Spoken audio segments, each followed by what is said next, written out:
हाँ प्रिय विद्यार्थियों, आज कल हम लोगों ने जो टॉपिक पढ़ा था सिंथेसिस का, उसके आगे पढ़ते हैं। कल की क्लास में हम लोगों ने देखा था कि सिंथेसिस होता क्या, उसका जनरल इंट्रोडक्शन। हमने देखा था कि सिंपल सेंटेंसेस को मिला करके, सिंपल दो सेंटेंसेस को मिला करके एक जो है कल हम लोगों ने सीखा था वापस सिंपल सेंटेंस ही बनाना। उसके बाद जो है आज की कक्षा में हम लोग दिखेंगे सिंपल सेंटेंसेस को मिला करके कंपाउंड सेंटेंस बनाना और कॉम्प्लेक्स सेंटेंस बनाना, संयुक्त वाक्य और मिश्रित वाक्य। कल की अभी तक की क्लास में हम लोगों ने क्या अध्ययन किया था कि सिंपल सेंटेंसेस सामान्यतः आपकी कौन होगा जिस सेंटेंस में एक ही फिनिट वर्ब काम में ली जाती है और दूसरी जो वर्ब होगी वो इनफाइनाइट के वर्ब रूप में काम ली जाएगी। फिनिट वर्ब जो है उन अगर एक से अधिक सेंटेंसेज है और दो सेंटेंसेजों में दोनों में अलग अलग फिनिट वर्ब होगी तो उस फिनिट वर्ब को जोड़ करके हम लोगों को एक सिंपल सेंटेंस बनाना है। तो सिंपल सेंटेंस में एक ही फिनिट वर्ब हो सकती है। तो हम लोग जो है इस फिनिट वर्ब को नॉन फाइनाइट या इनफाइनाइट वर्ब में कन्वर्ट करके कल प्रोसेस सीखी थी बनाने की कि किस प्रकार से जो है पार्टिसिपल का प्रयोग करके या जो आपके प्रेजेंट पार्टिसिपल, पास्ट पार्टिसिपल, उनका प्रयोग करते हुए और इनफिनिट में कन्वर्ट करते हुए टू लगा करके एडवर्ब या एडजेक्टिव का प्रयोग करके हम लोगों ने सिंपल सेंटेंसेस को मिला करके एक सिंपल सेंटेंस बनाने की प्रोसेस कल के क्लास में हम लोगों ने सीखी। अब हम लोगों ने कल इसका देखा था कि सिंपल सेंटेंस के अलावा दो और प्रकार के सेंटेंसेज हैं। कौन कौन सी? एक तो जो है आपकी कॉम्प्लेक्स सेंटेंस मिश्रित वाक्य और दूसरा जो है आपके कंपाउंड सेंटेंस। इनमें हमने देखा कि ये सेंटेंसेस जो है उनमें एक से अधिक प्रिंसिपल वर्ब या प्रिंसिपल क्लॉज और सबऑर्डिनेट क्लॉज है हो सकते हैं। और सबऑर्डिनेट क्लॉज जो है वो प्रिंसिपल क्लॉजेस के ऊपर डिपेंड करेगा, निर्भर रहेगा, उसे सबऑर्डिनेट आश्रित वाक्य कहेंगे। तो उनको एक से अधिक जो है फाइनाइट वर्ब भी हो सकती है उन सेंटेंसेस में, और उनको किस प्रकार से कंपाउंड सेंटेंस में तो जो है कंपाउंड कंजक्शन का प्रयोग करते हुए और कॉम्प्लेक्स सेंटेंसेस में आप लोगों के किस प्रकार से जो क्लॉजेज है, सबऑर्डिनेट कंजक्शंस है, उनका प्रयोग करते हुए हम लोगों को सेंटेंसेस जोड़ना है। वो प्रोसेस आज हम लोग आज की कक्षा में सीखेंगे। चलिए प्रारंभ करते हैं। सबसे पहली बात है अपना जो है आज का टॉपिक है, पहले हम लोग सीखते हैं कि कॉम्प्लेक्स सेंटेंसेस किस प्रकार से बनाए जाएंगे। अलग अलग सिंपल सेंटेंस हो गए, उन सिंपल सेंटेंस को मिला करके दो अलग अलग सिंपल सेंटेंस है, उन सिंपल और सिंपल सेंटेंस को जोड़ करके एक कॉम्प्लेक्स सेंटेंस किस प्रकार से बनाया जाए, उसके बारे में आज के इसके टॉपिक सिंथेसिस के टॉपिक में आज हम लोग पढ़ने वाले हैं। हमने देखा था इसकी पूर्व की क्लासों में कि एक जो सामान्यतः आपके सेंटेंस होता है, सेंटेंस में एक आपके प्रिंसिपल क्लॉज होता है जिसे मेन क्लॉजेस भी कहते हैं, मुख्य प्रिंसिपल क्लॉज, और एक आपके सबऑर्डिनेट क्लॉज। सबऑर्डिनेट क्लॉज और प्रिंसिपल क्लॉज की लास्ट क्लासों में हम लोगों ने देखा था कि प्रिंसिपल क्लॉज तो वो होगा जो जिसका अर्थ अपने आप में पूर्ण निकल जाता हो, जिसको दूसरे सेंटेंस के हिस्से के ऊपर निर्भर नहीं रहना पड़ता हो। तो वो उपवाक्य जिसका पूर्णतः सार्थक अर्थ निकल जाता है वो तो है प्रिंसिपल क्लॉज। और सबऑर्डिनेट क्लॉज हम लोगों ने देखा था वो क्लॉज जिसको उसका अर्थ जानने के लिए सेंटेंस के दूसरे क्लॉज या पार्ट पर निर्भर रहना पड़ रहा है, तो वो आपके सबऑर्डिनेट क्लॉज होगा। सिंपल सेंटेंसेस में तो एक ही प्रिंसिपल क्लॉज ही होता था। अब हम जो आगे पढ़ेंगे कॉम्प्लेक्स सेंटेंसेस, कॉम्प्लेक्स सेंटेंस में एक या एक से अधिक सबऑर्डिनेट क्लॉजेस हो सकते हैं। चलिए अब हम लोग प्रारंभ करते हैं कॉम्प्लेक्स सेंटेंस बनाने की प्रक्रिया क्या है। सबसे पहले तो ये देख लेते हैं कि सबऑर्डिनेट क्लॉजेस का टॉपिक भी हम लोगों ने देखा था। तो क्लॉजेस के टॉपिक में देखा था कि सबऑर्डिनेट जो क्लॉजेस दो प्रकार के हैं, प्रिंसिपल क्लॉज और सबऑर्डिनेट क्लॉज। सबऑर्डिनेट क्लॉज के बारे में देखा था, ये तीन प्रकार के हैं। नॉन क्लॉज जो एक सेंटेंस में नाउन की भूमिका होती है, वो भूमिका एक क्लॉज की नाउन के रूप में होगी। इसमें हम लोगों ने क्या देखा था, सबऑर्डिनेट क्लॉज का जो नाउन क्लॉज है वो सेंटेंस में सामान्यतः या तो सब्जेक्ट का काम करेगा, या उस सेंटेंस में किसका, ऑब्जेक्ट का काम करेगा, या कॉम्प्लीमेंट टू अ वर्ब का काम करेगा, या कॉम्प्लीमेंट टू प्रेपोजिशन का काम करेगा। कौन से की बात कर रहे हैं? यानी आप लोग सेंटेंस में देखते थे that the earth is round, यह कि पृथ्वी गोल है, इज नोन टू ऑल, सबको ज्ञात है। तो इस सेंटेंस में that the earth is round, ये पूरा का पूरा उस सेंटेंस के सब्जेक्ट के तौर पर काम कर रहा है। That the earth is round, ये कौन सा क्लोज है? ये है आपके subordinate close. That the earth is round, यह कि पृथ्वी गोल है, इसका अर्थ समझ नहीं आ रहा है। अब इस दोनों को साथ में मिला करके देखेंगे तब हम लोग, ये तो है principal clause, it is known to all, ये सबको ज्ञात है। क्या ज्ञात है? कि पृथ्वी गोल है। तो यहाँ सब्जेक्ट के तौर पर काम कर रहा है, ये आपके नाउन क्लोज है। यही सेंटेंस अगर पीछे भी लिखते हैं, I completely understood what mister Mohanram Patel taught us, तो what mister Mohanram Patel taught us, ये क्या है? ऑब्जेक्ट है, और वो किसके रूप में काम कर रहा है? सेंटेंस के नाउन क्लोज के रूप में काम कर रहा है। तो सब्जेक्ट के रूप में भी आ सकता है और ऑब्जेक्ट के रूप में भी आ सकता है। इसमें प्रिंसिपल क्लोज कौन है? आई अंडरस्टूड या अंडरस्टूड कंप्लीटली, मैं पूरी तरीके से समझ गया। अब क्या समझ गया? वो पूरा का पूरा ऑब्जेक्ट है, तो वो सेंटेंस का जो पार्ट है वो नॉन क्लोज के तौर पर काम करेगा। दूसरे हम लोगों ने सबऑर्डिनेट क्लोज का प्रकार क्या पढ़ा था? रिलेटिव क्लोज, रिलेटिव क्लोज या एडजेक्टिव क्लोज। तो जो एक सामान्यतः सेंटेंस में एडजेक्टिव की जो भूमिका होती है वो कि वो एज इट इज आपके उससे एडजेक्टिव क्लोज या रिलेटिव क्लोज की भूमिका भी होगी। अब एडजेक्टिव की भूमिका क्या होती है?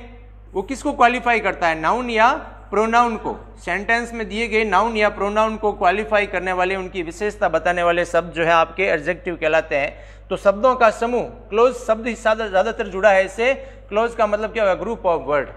एक तो शब्द, एक शब्द बताता है तो एडजेक्टिव है, एक से अधिक शब्दों का समूह बताते हैं तब उस कंडीशन में वो आपके क्या हो गया?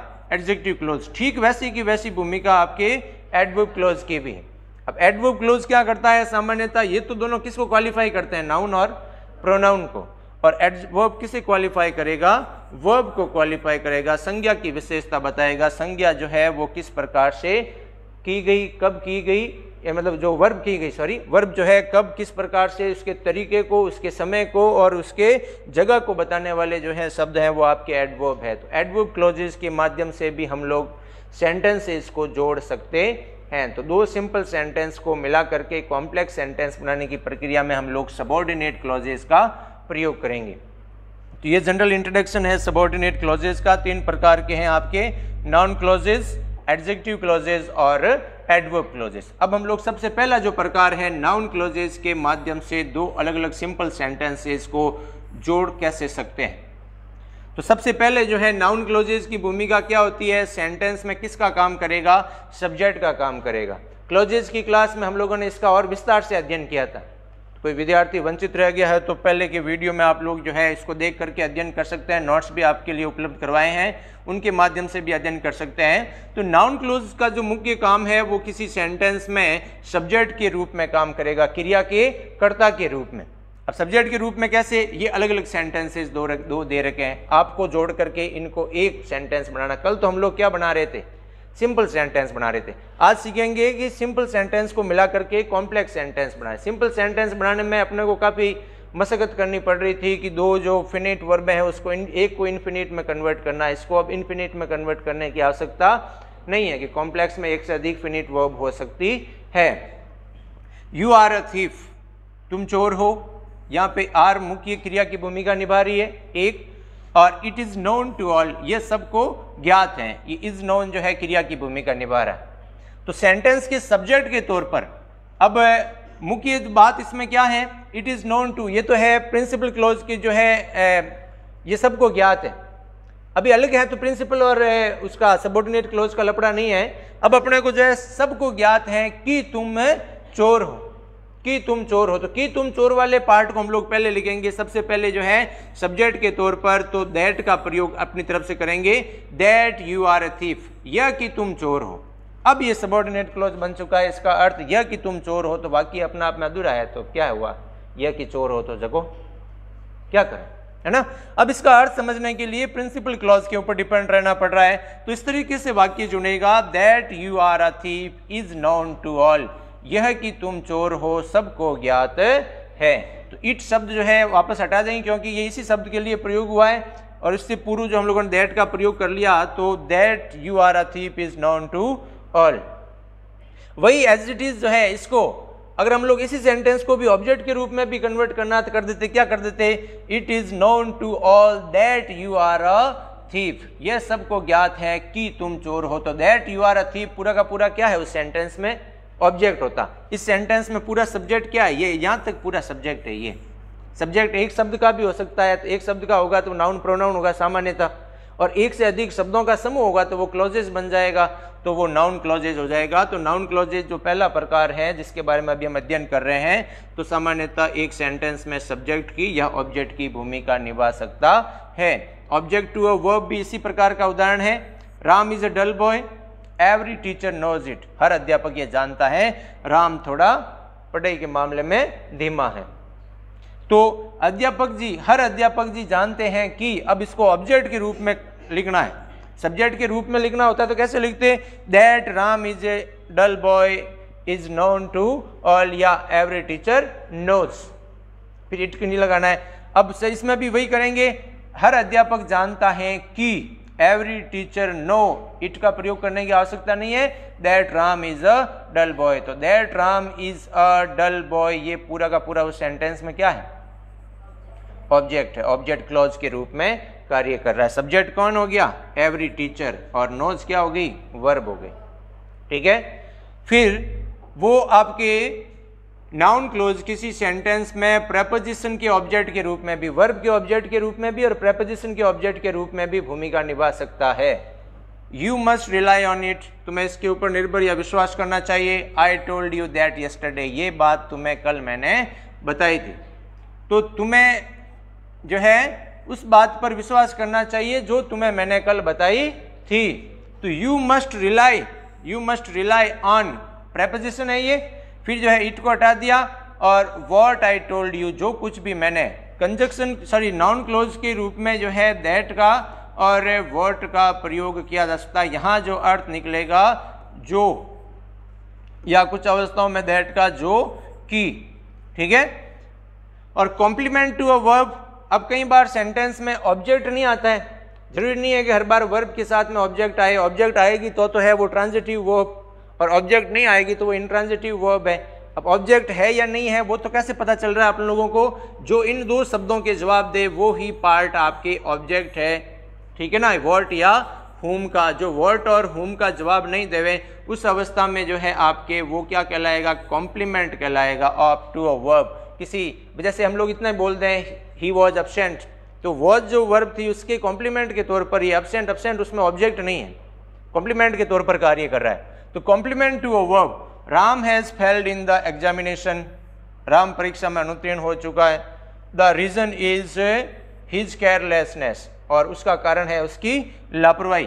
The reason of Ram's failure in the examination is that, अब यहां तक पूरा, the reason of Ram's failure in the examination is that he is careless, that he is careless, ये पूरा का पूरा क्या है, कॉम्प्लीमेंट है उस सेंटेंस में जो वर्ब थी, किसका, the reason of Ram's failure in the examination is, ये जो वर्ब है इस वर्ब के कॉम्प्लीमेंट के तौर पर काम कर रहा है।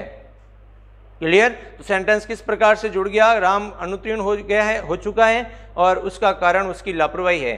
तो राम के अनुत्तीर्ण होने का कारण लापरवाही है। एक सिंपल जो है सेंटेंस दोनों को मिला करके कॉम्प्लेक्स सेंटेंस के तौर पर कार्य ले लिया गया। ठीक है, दोनों में एक से अधिक जो है आपके फिनिट वर्ब का प्रयोग हुआ है, ये और इज दोनों ही जो है ज़्यादातर सेंटेंस, ज़्यादा क्या सभी सेंटेंसेज में। कल तो हम लोग क्या कर रहे थे, हम उसको चेंज कर रहे थे, फिनिट को इनफिनिट में कन्वर्ट कर रहे थे। यहाँ पर रिलाई और टोल्ड, ये उससे पूर्व के भी सेंटेंसेस थे, इनमें एक से अधिक जो है फिनिट वर्ब का प्रयोग किया जा सकता है। फिर एडजेक्टिव क्लॉजेस का प्रयोग करके सिंपल सेंटेंसेस को, सबसे पहला प्रकार हम लोगों ने देखा था वो कौन सा था, सबऑर्डिनेट क्लॉज का नाउन क्लॉज, दूसरा एडजेक्टिव क्लॉज या रिलेटिव क्लॉज या रिलेटिव प्रोनाउन को हम लोग एडजेक्टिव क्लॉज के तौर पर काम लेते हैं। तो उनका प्रयोग करके सिंपल सेंटेंसेस को कॉम्प्लेक्स सेंटेंस किस प्रकार से बनाया जाए। रिलेटिव प्रोनाउन हम लोगों ने पढ़े थे पूर्व की कक्षाओं में, कौन कौन, जो एक तो पर्सन के लिए प्रयुक्त होने वाले, पर्सन के लिए प्रयुक्त कौन होते हैं, हु वाले, हु, हुज और हुम। सब्जेक्टिव फॉर्म हो तो हु, पोजीशन को दर्शाने के लिए हुज, और ऑब्जेक्टिव फॉर्म के लिए हुम, और कोई अन्य जानवर या प्राणी है तो विच और दैट का प्रयोग करते थे रिलेटिव प्रोनाउन के तौर पर, कंजक्शन के तौर पर भी इसका प्रयोग करते थे सेंटेंसेस को जोड़ने के अर्थ में। और रिलेटिव एडवर्ब का भी प्रयोग करते थे। मैनर्स वाला एडवर्ब ये रीजन को शो करने के लिए, ये किसको, टाइम को दर्शाने के लिए, और ये वेयर जो है प्लेस को दर्शाने के लिए। तो इनका रिलेटिव प्रोनाउन या रिलेटिव एडवर्ब का प्रयोग करते हुए जो एडजेक्टिव क्लॉजेस के तौर पर प्रयोग किए जाएंगे, सिंपल सेंटेंसेस को कॉम्प्लेक्स सेंटेंस बनाया जा सकता है। कैसे? आई शॉ अ लॉयन, मैंने एक शेर देखा। The lion was lying under a tree, शेर पेड़ के नीचे सो रहा था। तो अब ये वाक्य जुड़ करके क्या हो जाएगा? मैंने एक शेर देखा जो पेड़ के नीचे सो रहा था। ठीक है, कल हम लोग क्या पढ़ रहे थे? कल उसमें थोड़ा सा अलग पढ़ रहे थे, इसमें सब्जेक्ट अलग अलग है। कल सेंटेंस में सब्जेक्ट, जैसे हम लोगों ने कल की क्लास में तो पढ़ा I saw a lion, I ran away with fear, तब हम लोग कर रहे थे seeing a lion, I ran away with fear. इसको देखते ही जो है सीइंग हम लोगों ने इन्फिनिट में कन्वर्ट कर दिया, शेर को देखते ही मैं तो वहां से डोरी। ठीक है, I saw a lion, the lion was lying under a tree. तो आई सॉ अ लॉयन, अब ये जो है एडजेक्टिव क्लोज है। एडजेक्टिव का तात्पर्य क्या होगा? किसको क्वालिफाई करेगा? नाउन या प्रोनाउन को क्वालिफाई करेगा।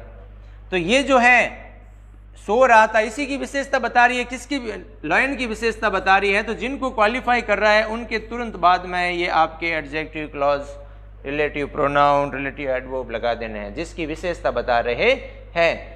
तो मैंने शेर को देखा जो पेड़ के नीचे सो रहा था। अब शेर के लिए वापस आया है तो वापस द लॉयन को लिखने की आवश्यकता नहीं है, which was lying under a tree. ठीक है, this is the school I was taught here in my childhood. अब यहाँ पर किसके बारे में बात की जा रही है? टॉट हियर, मुझे यहाँ पढ़ाया गया था। स्कूल के बारे में। स्कूल क्या हो गया? प्लेस हो गया। स्कूल हो गई किसी जगह के बारे में। तो जगह की विशेषता बताने वाले जो है शब्द है, जो मतलब क्रिया कहाँ की गई, वो क्या होते हैं? एडवर्ब होते हैं। तो ये स्कूल है जहां मुझे पढ़ाया गया, जहां मुझे बचपन में पढ़ाया गया। तो किस प्रकार से हो जाएगा? This is the school where, उसी के तुरंत बाद में ही प्रयोग में लेना है, वेयर आई वॉज टॉट। अब हियर का प्रयोग करने की जरूरत है नहीं, where I was taught in my childhood, जहां मुझे बचपन में पढ़ाया गया था। ठीक है, तो वेयर का सामान्य प्रश्न पूछने के अर्थ में तो कहाँ होता है, लेकिन कंजक्शन के तौर पर प्रयुक्त किया जाएगा तो अर्थ बन जाएगा जहां। ठीक है, फिर जो है एक दो एग्जाम्पल और लेते हैं। ये कौन से वाला आपके रिलेटिव प्रोनाउन का है, एडजेक्टिव के माध्यम से जोड़े जा रहे हैं। द मैन वॉज कॉट, आदमी पकड़ा गया। ही स्टॉल माई वॉच, उसने मेरी घड़ी चुराई। तो अब जो है उस व्यक्ति के बारे में जिसने कर्ता की विशेषता बता रही है। कल हम लोगों ने या पूर्व की क्लास में हम लोगों ने क्या देखा था कि ये जो आपके पर्सन के लिए प्रयुक्त होने वाले जो रिलेटिव प्रोनाउन है वो हु, हुज और हुम है। तो हु तो किसके बारे में बात करेगा? सब्जेक्ट की विशेषता बताने पर, उसके पोजीशन को, उसके आधिपत्य अधिकार को सो बताने पर हुज, और हुम का क्या होगा? उसकी ऑब्जेक्टिव फॉर्म की विशेषता बताने पर। तो द मैन वॉज कॉट, आदमी पकड़ा गया। ही स्टॉल माई वॉच, अब यहाँ पर जो है किसी के बारे में वापस बात की जा रही है, उस आदमी के बारे में। तो आदमी जिसने मेरी घड़ी चुराई पकड़ा गया, जिसने यानी काम किया कर्ता के रूप में। तो आदमी जिसने मेरी घड़ी चुराई पकड़ा गया, तो उस आदमी के तुरंत बाद में अपने को रिलेटिव प्रोनाउन हु लगा देना है। तो the man who stole my watch, ये एज इट इज, और वापस मैन लिखने की आवश्यकता है नहीं, वो लिख दिया गया है, वॉज कॉट।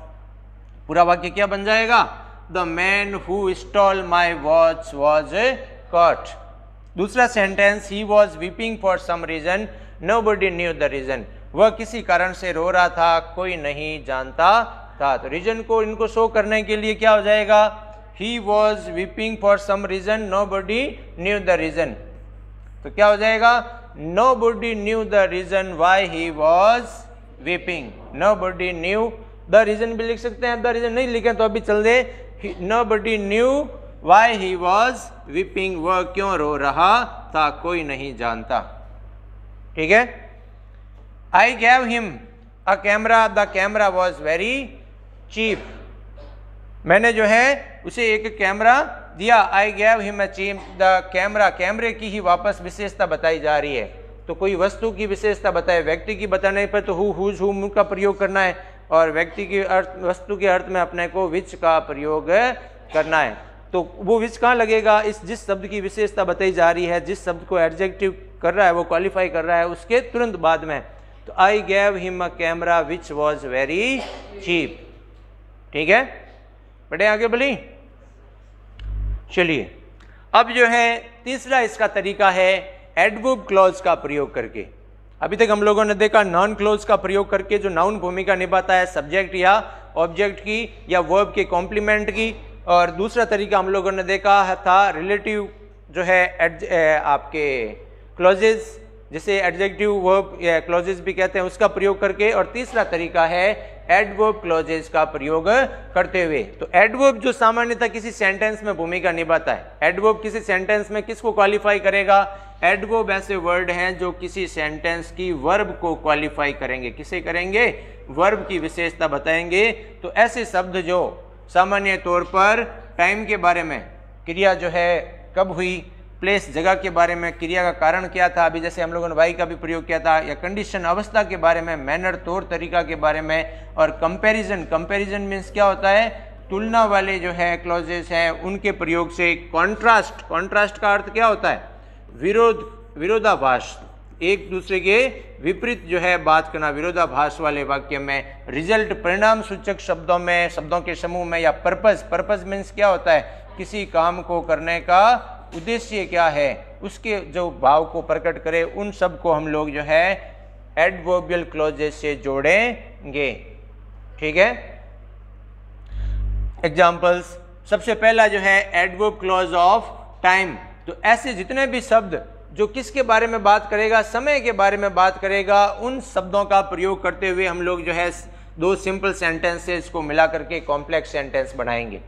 कौन कौन से, जैसे कंजक्शन जो है आपके व्हेन एवर, जब कभी, व्हेन जब, वाइल यानी दरमियान के दौरान, जब दो काम साथ में होने के बाद दें, टिल और अनटिल यानी तक और तब तक, बिफोर पहले, आफ्टर बाद में, एज लॉन्ग एज जितना लंबा हो सके, एज सून एज जितना जल्दी हो सके, और सिंस यानी शे का भाव देने के अर्थ में। हमने इससे पूर्व की क्लास में क्लॉजेस में भी और कंजक्शन में भी इन सब के बारे में काफ़ी जो है विस्तार से अध्ययन किया था और देखा था कि ये किस प्रकार से काम आने वाले हैं। I waited for Govind, I waited till his arrival, ये अलग वाक्य हो गया। मैंने गोविंद का इंतजार किया, मैंने उसके पहुंचने तक इंतजार किया। तो हम लोग इसको एक सिंपल सेंटेंस में मिला करके बनाएंगे कि मैंने इंतजार किया जब तक गोविंद नहीं पहुंच गया, मैंने गोविंद के पहुंचने तक इंतजार किया, मैंने गोविंद के पहुंचने तक इंतजार किया। तो I waited for Govind till he arrived. वापस वेटेड का लिखने की आवश्यकता है नहीं, टिल जो है आपके एडवर्बियल क्लॉज है, जो एडवर्ब टिल समय के बारे में विशेषता बता रहे हैं उसके माध्यम से जोड़ेंगे, उसको बीच में रखेंगे। तो I waited for Govind till he arrived, मैंने गोविंद का इंतजार किया जब तक वो पहुंच नहीं गया। फिर है जो प्लेस वाले, ऐसे एडवर्ब जो किसी जगह की विशेषता के बारे में बताएंगे, जैसे कि वेयर, वेयर यानी कहाँ, यहाँ अर्थ निकलेगा जहाँ, या वेयर एवर जहाँ कहीं। इस प्रकार के जो है भाव व्यक्त करने के लिए जो भी एडवर्ब प्रयुक्त होंगे उनके माध्यम से हम लोग जो है दो सिंपल सेंटेंसेस को मिला करके एक कॉम्प्लेक्स सेंटेंस बनाएंगे।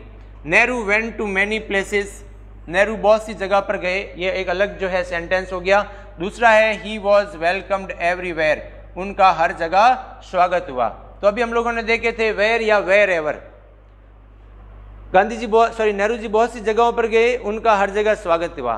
तो सिंपल सेंटेंस क्या बन जाएगा, नेहरू जी जहां कहीं गए उनका स्वागत हुआ, नेहरू जहां कहीं गए उनका स्वागत हुआ। तो नेहरू वॉज वेलकम्ड, नेहरू का स्वागत किया गया जहां कहीं भी गए, वेयर एवर ही वेंट।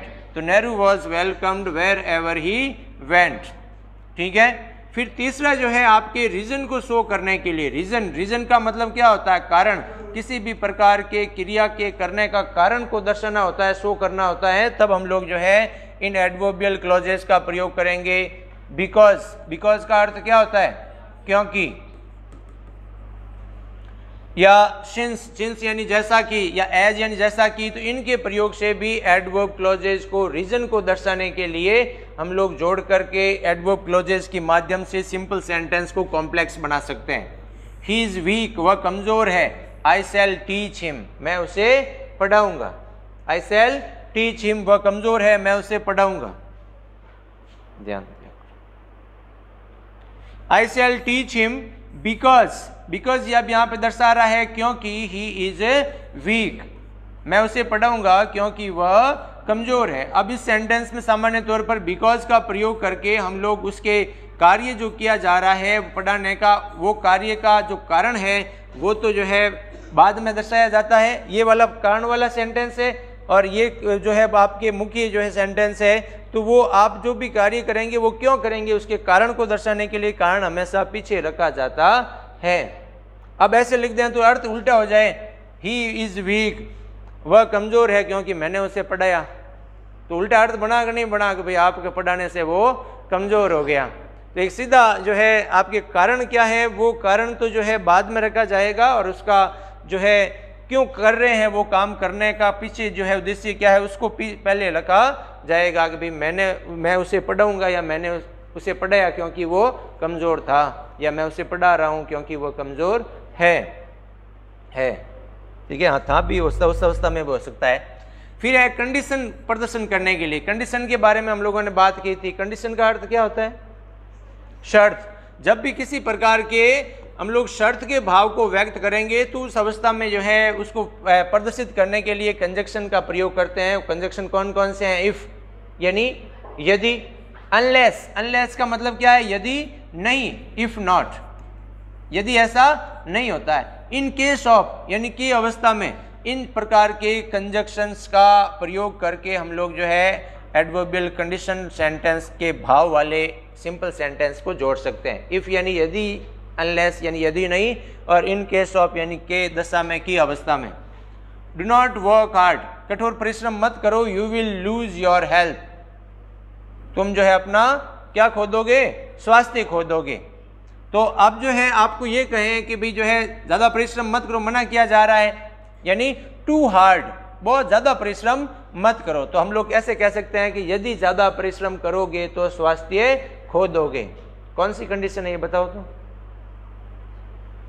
यदि ज़्यादा परिश्रम करते हो तो स्वास्थ्य खो दोगे, कौन सी कंडीशन है? कंडीशन 3 प्रकार की हम लोगों ने देखी थी। सबसे पहली प्रोबेबल कंडीशन, संभाव्य शर्त, जिसमें एक तरफ सिंपल प्रेजेंट दूसरी तरफ सिंपल फ्यूचर, ये इसी प्रकार का है। दूसरी प्रकार क्या था? Improbable condition, imaginary, simple past और दूसरी तरफ रहेगा वुड प्लस वर्ब की फर्स्ट फॉर्म। तीसरी कंडीशन क्या थी?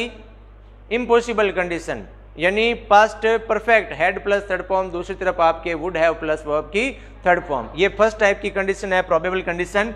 तो यदि if you work too hard, यदि तुम जो है इतनी कठोर परिश्रम करते हो तो तुम अपना स्वास्थ्य खो दोगे, कंडीशन टाइप फर्स्ट। इसके माध्यम से भी दो अलग अलग सेंटेंसेस को मिला करके एक कॉम्प्लेक्स सेंटेंस बनाया जा सकता है। तीसरा जो नेक्स्ट जो है वो है कंपैरिजन। कंपैरिजन का अर्थ क्या होता है? किसी को किसी से करना, कंपेयर करना, यानी तुलना करना। तो तुलना बताने के लिए कंजक्शन एक लोग सामान्य रूप से कौन सा एक तो प्रयोग कर रहे थे?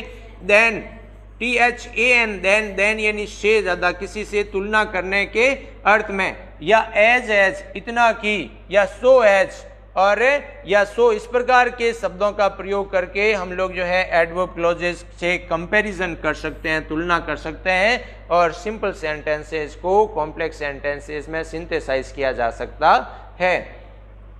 Sita is beautiful, Sarla is equally beautiful. Sita सुंदर है और सरला भी बराबर सुंदर है। तो सीता उतनी ही सुंदर है जितनी सरला है, एज उतनी ही, पहले तो फिर उस दूसरे का अर्थ निकलेगा जितनी की। तो Sita is as beautiful as Sarla is. ठीक है, सीता, ये आगे पीछे लिखने से कोई फर्क नहीं पड़े, Sita is as beautiful as Sarla is, या सरला इज एज ब्यूटीफुल, उतनी ही सुंदर है जितनी की सरला है, दोनों बराबर है तब उस कंडीशन में। और डिग्रीज ऑफ कंपैरिजन में क्या होता है? आपको कहे भी इसको जो है पॉजिटिव और कंपैरेटिव डिग्री में कन्वर्ट करो, तब उस कंडीशन में क्या हो जाता? Sita is more beautiful than Sarla, वो तो कंपैरेटिव डिग्री। और सुपरलेटिव डिग्रीज क्या होती है? जिसमें सबसे अधिक बताया जाए, ऐसे कहते हैं कि Sita is the most beautiful girl of our school, तब वो आपके सुपरलेटिव डिग्री होगी। अब किसी प्रकार का कॉन्ट्रास्ट व्यक्त करना हो, कॉन्ट्रास्ट की हम लोगों ने बात की थी, किसी प्रकार का विरोध या विरोधाभासी जो है चीज बतानी है, तो उस कंडीशन में हम लोग जो है कौन से कंजक्शन का प्रयोग करते थे? एडवर्सिटी। एडवर्सिटी में क्या होता है? जिसमें आपके विरोध वाले हो, बट, दो, येट, इस प्रकार के। तो ऑल्दो, इवन, इफ और दो वगैरह इस प्रकार के कंजक्शन का प्रयोग करके हम लोग जो है कॉन्ट्रास्ट के भाव ला सकते हैं, विरोध के या विरोधी भाव ला सकते हैं, उससे भी सेंटेंसेस को सिंथेसाइज किया जा सकता है। ही इज़ पुअर, वह गरीब है। ही इज़ ऑनेस्ट, वह गरीब है लेकिन ईमानदार है। ऐसे भी कह सकते हैं, ऐसे भी कह सकते हैं यद्यपि वह गरीब है फिर भी ईमानदार है। तो ऑल्दो ही इज़ पुअर, फिर कॉमा, ही इज ऑनेस्ट। ठीक है ना। येट का प्रयोग होता है वो सामान्यतः कहाँ? बीच में किया जाता है। फिर जो है आपके रिजल्ट वाले, अब रिजल्ट वाले जो है परिणाम को दर्शाने वाले कंजक्शन सो यानी ऐसा इस वजह से हुआ, जैसा कि या देयरफॉर, या दूसरे में जो है आपके मुख्य कंजक्शन पहले कॉज में सो का प्रयोग करेंगे। सो मतलब जो है ऐसा क्यों हुआ, और सो दैट का साथ में प्रयोग करते हैं। तो इसका मतलब क्या होता है? किसी प्रकार के काम को करने का रिजल्ट क्या निकलेगा, परिणाम क्या निकलेगा, या कई बार हम लोग पर्पज को शो करने के लिए भी सो दैट का प्रयोग करते हैं। You work hard so that you may get good marks in test to be conducted on Monday. आप लोग परिश्रम कर रहे हैं ताकि सोमवार को आयोजित होने वाले टेस्ट में अच्छे अंक अर्जित कर सकें। तो उस जो है सो दैट यानी ताकि हम लोग मेहनत क्यों कर रहे हैं? ताकि उसका परिणाम जो है वो किस प्रकार से निकले। ही वॉज वेरी पुअर, वह बहुत गरीब था। He couldn't buy this book, वह जो है इस किताब को नहीं खरीद सकता था। तो सो दैट वालों से कंजक्शन से भी हम लोगों ने पढ़ा था कि वो इतना गरीब था कि किताब नहीं खरीद सकता था। तो ही वॉज, वेरी की जगह सो आ जाएगा। He was so poor that, फिर दैट कंजक्शन का प्रयोग यहाँ पर बीच में कीजिए, फिर दूसरे वाला सेंटेंस उतार दीजिए। तो he was so poor that he couldn't buy this book. Clear. Next, किसी भी प्रकार के पर्पज को शो करना है। पर्पज मीन्स क्या होता है? उद्देश्य। अभी हम लोगों ने इसकी जस्ट बात की थी। कोई काम करते हैं तो उस काम को करने के पीछे उद्देश्य क्या है, उसका लक्ष्य क्या है, उसको प्रकट करने के लिए भी इन प्रकार के शब्दों का so that, in order that या लेस्ट, इन शब्दों का प्रयोग किया जाता है। और उनके बाद जो सो दैट और इन ऑर्डर है, इनके साथ में तो देखिए उद्देश्य को शो करने के लिए दो जो है मॉडल्स का प्रयोग किया जाता है। प्रेजेंट के अर्थ में तो जो है आपके मे का, और हमने ये किया ताकि जो है उस काम को कर सकें। पास्ट का भाव लेने के लिए माइट का, और एक शब्द भी और आया था लेस्ट। लेस्ट के साथ में आपको कौन से मॉडल का प्रयोग करना होता है? शुड का। ठीक है। आई ड्रू माई स्वॉर्ड, मैंने अपनी तलवार बाहर निकाली। I wanted to defend myself, मैं अपनी रक्षा करना चाहता था। तो सेंटेंस क्या हो जाएगा? मैंने तलवार निकाली ताकि मैं अपनी रक्षा कर सकूं, सो दैट। तो I drew my sword so that I might. अब मे की जगह माइट क्यों आया? क्योंकि Drew second form of the verb है, पास्ट टेंस है। तब उस अवस्था में आपके मे का जो पास्ट वाला फॉर्म है वो माइट काम में लिया गया। अगर ऐसे होता कि ही ड्रोज या I drew my sword, I want to defend myself, मैं अपनी तलवार निकालता हूं, तब उस कंडीशन में जो है आई मे आता, ना कि माइट। पास्ट में चला गया, इस वजह से माइट का प्रयोग किया गया है। Adverb clauses of manner. Manner यानी क्या होता है? तरीका। वे ऑफ द वर्ब, किसी प्रकार के काम को किस तरीके से किया जा रहा है उसको व्यक्त करने के लिए आपके एडवर्ब ऑफ मैनर का प्रयोग किया जाता है। सामान्य तौर पर जो है हम लोग कई बार एडवर्ब ऑफ मैनर में क्वेश्चन पूछने के अर्थ में हाउ का प्रयोग करते हैं। हाउ का मतलब कैसे। किसी भी प्रकार का काम, क्रिया जो की जाती है वो एडवर्ब ऑफ मैनर। आप लोग ऐसे बोलें कि भी मैं बस से जाता हूं, तो जाना जो क्रिया है उसकी विशेषता बता रहा है। कैसे जाते हैं, तो कैसा जो है जाने का वे, तरीका, काम को करने का तरीका जो बताते हैं वो एडवर्ब ऑफ मैनर कहलाते हैं। तो इस प्रकार के सेंटेंसेस को भी सिंथेसाइज किया जा सकता है कंजक्शन एज या सो फार या एज, इन शब्दों का प्रयोग करके हुए। You have treated me in the certain way, तुमने एक तरीके से मुझे ट्रीट किया है। और आई will treat you in the same way, मैं भी तुम्हारे साथ ऐसा ही ट्रीट करूंगा, व्यवहार बर्ताव करूंगा। तो मैं तुम्हारे साथ वैसा ही करूंगा जैसा तुमने किया था। तो I will treat you as यानी वैसा ही जैसा तुमने किया है, as you have treated me, I will treat you as you have treated me, जैसे मैं तुम्हारे साथ वैसे ही करूंगा जैसा तुमने मेरे साथ किया है। तो ये थे सारे के सारे सिंपल सेंटेंसेस को मिला करके एक कॉम्प्लेक्स सेंटेंस बनाना। अब तीसरा जो आपके प्रकार बचता है वो है दो सिंपल सेंटेंसेस को मिला करके एक कंपाउंड सेंटेंस बनाना। वो अभी कर लेंगे हम लोग। अभी तक हम लोगों ने देखा कि दो सिंपल सेंटेंसेस को मिला करके एक सिंपल सेंटेंस बनाना, जो कल की क्लास में हम लोगों ने देखा था। सामान्य तौर पर जो है जो एक सेंटेंस में आपके दो फिनिट वर्ब, अलग अलग सेंटेंसेस में दो फिनिट वर्ब होगी, उनको एक फिनिट वर्ब में जो है इनफिनिट में कन्वर्ट करके बनाने की प्रोसेस देखी, टू लगा करके इनफिनिट बनाने की प्रोसेस देखी। आज उसके बाद हम लोगों ने देखा रिलेटिव प्रोनाउन की एडवर्ब की या रिलेटिव एडवर्ब या एडजेक्टिव की मदद से हम लोग जो है दो सिंपल सेंटेंसेस को मिला करके एक कॉम्प्लेक्स सेंटेंस कैसे बना सकते हैं। और कॉम्प्लेक्स सेंटेंस में एक से अधिक फिनिट वर्ब हो सकती है, लेकिन सिंपल में सिर्फ एक ही फिनिट वर्ब होगी। अब हम लोग बात करते हैं कंपाउंड सेंटेंस। तीसरा और लास्ट तरीका है दो सिंपल सेंटेंसेस को मिला करके उसको एक जो है कॉम्प्लेक्स सेंटेंस कंपाउंड सेंटेंस कैसे बनाया जाए। तो कंपाउंड सेंटेंस को बनाने का सबसे जो है पहला तरीका है कोऑर्डिनेटिंग कंजक्शन का प्रयोग करते हुए। कंजक्शन अलग अलग हम लोगों ने देखे थे, तो कंजक्शन के माध्यम से जो दो अलग अलग जो है सेंटेंसेस को, अलग अलग वाक्यों को जोड़ने के लिए अलग अलग जो कंजक्शंस है, उनमें से पहला जो आपके एक तो कोऑर्डिनेटिंग कंजक्शन था, दूसरा प्रकार क्या था, सबऑर्डिनेटिंग कंजक्शन। पहले की बात कर रहे हैं, कोऑर्डिनेटिंग कंजक्शन के माध्यम से हम लोग अलग अलग सेंटेंसेस को, अलग अलग शब्दों को जोड़ सकते हैं। कोऑर्डिनेटिंग कंजक्शन के कितने प्रकार थे फिर आप बताइए? 4 प्रकार। क्यूमुलेटिव कंजक्शन, क्यूमुलेटिव कंजक्शन का अर्थ क्या है? जोड़ने वाले। क्यूमुलेटिव कंजक्शन मीन्स जोड़ने वाले। दूसरे थे अल्टरनेटिव, अल्टरनेटिव कंजक्शन कौन से? विकल्प वाले, आपको या अथवा का विकल्प देने वाले। तीसरे थे एडवर्जेटिव, अभी उनकी हम लोगों ने बात की थी। एडवर्जेटिव कौन से? विरोध वाले, कॉन्ट्रास्ट की बात की थी ना अभी।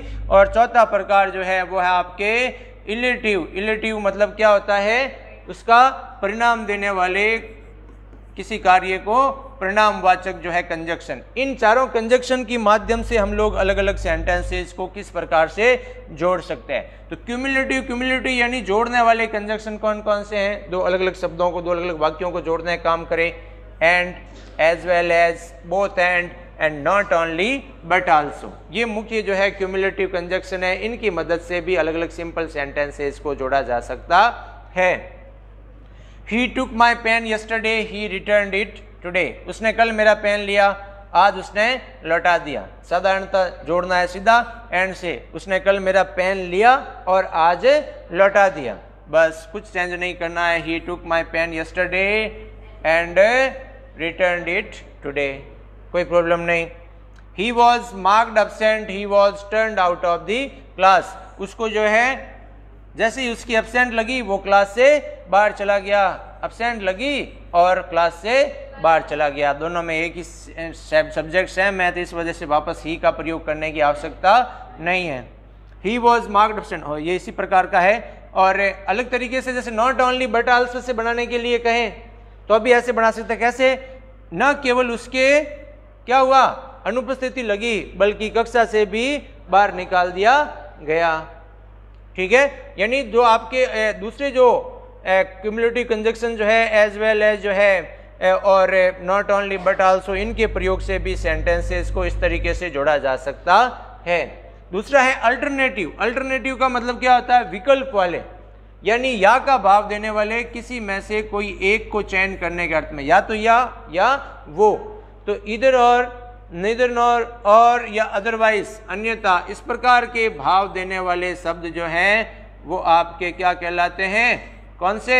Alternative coordinating conjunction. Come in time, समय पे आओ, या आओ ही मत, do not come at all, या तो समय पे आओ या आओ ही मत। तो बस कुछ नहीं करना है, बीच में आपको और का प्रयोग करना है। और सिर्फ और से बनाना हो तो, और निदर नॉर से, इधर और से बनाना है, सबसे पहले इधर लगा दीजिए, फिर जो है पहले वाला पूरा क्लॉजेस और उसके बाद और लगा करके दूसरा वाला। ठीक है, या एडवर्सेटिव, एडवर्सेटिव की भी हम लोगों ने कंजक्शन में बात की थी कि जो विरोधाभासी या जैसे सामान्य तौर पर विशेष रूप से लेकिन का, परंतु का, इस प्रकार के शब्दों के भाव लाने वाले जो हैं आपके एडवर्सेटिव कहलाते हैं। इनमें कौन कौन से हैं? But, however, still, yet, nevertheless, whereas, while इत्यादि। ये सारे के सारे एडवर्सेटिव कंजक्शन है जो सेंटेंस में एक सेंटेंस दूसरे का विरोधी होगा। ही इज लेजी, वह आलसी है। ही इज क्लेवर, वह चालाक है। एक तो आलसी और एक चालाक एक दूसरे के विरुद्ध की बात कर रहे हैं। वह आलसी है लेकिन कैसा है? चालाक है। He is lazy but he is clever. He is poor but honest, yet honest. और ऑल्दो या दो का प्रयोग भी किया जा सकता है। दो ही इज पुअर, कॉमा लगा करके, इज ऑनेस्ट। ठीक है। फिर है इलेटिव कंजक्शन का प्रयोग करते हुए। इलेटिव कंजक्शन की बात की थी। परिणाम वाले सामान्यतः क्या रिजल्ट देते हैं? तो देयरफॉर ऐसा इसलिए, ये फॉर, सो, हैंस, इस प्रकार से इन शब्दों के माध्यम से सेंटेंस में रिजल्ट की बात की जाती है, परिणाम की बात की जाती है। तो इनके माध्यम से भी दो सिंपल सेंटेंसेस को सिंथेसाइज किया जा सकता है, करके कंपाउंड सेंटेंस बनाया जा सकता है। I can not die in peace, मैं जो है शांति से नहीं मर सकता। आई एम ए सिनर, मैं पापी हूँ। तो मैं नहीं मर सकता क्योंकि या जैसा कि मैं पापी हूँ, जैसा कि मैं पापी हूँ। तो I M A Sinner, so इसलिए, क्या इसके जो है परिणाम को, आई एम सिनर सो इसलिए, I can not die in peace, मैं पापी हूँ इसलिए नहीं मर सकता, शांति से नहीं मर सकता। ही is the son of a professor, वो एक प्रोफेसर का बेटा है। ही इज इंटेलिजेंट, वो प्रोफेसर का बेटा है इसलिए होशियार है। तो इसलिए का भाव देने के लिए आपके देयरफॉर का प्रयोग किया गया है। He is the son of a professor, therefore he is intelligent. He left his studies, he had no money. तो पहले कौन सा आएगा बताना तो? He had no money so he left studies, उसके पास पैसे नहीं थे इसलिए उसने विद्यालय पढ़ाई अध्ययन छोड़ दिया। ठीक है। तो ये था अपना टॉपिक सिंथेसिस, जो सामान्य तौर पर 3 प्रकार के से वाक्यों को सिंथेसाइज करना है। सिंथेसिस का शाब्दिक अर्थ है जोड़ना, सिंपल सेंटेंसेस को मिला करके। सब में सिंपल सेंटेंस को ही जोड़ना है। पहले तो हमने प्रोसेस सीखी सिंपल सेंटेंस ही बनाना, फिर कॉम्प्लेक्स सेंटेंस बनाना और फिर लास्ट में सीखा कंपाउंड सेंटेंस बनाना। उम्मीद है अच्छे से समझ आया होगा। 1-2 और एक्सरसाइज लेंगे इनकी, जिनके माध्यम से इस टॉपिक को और अच्छे से क्लियर कर देंगे। Thank you.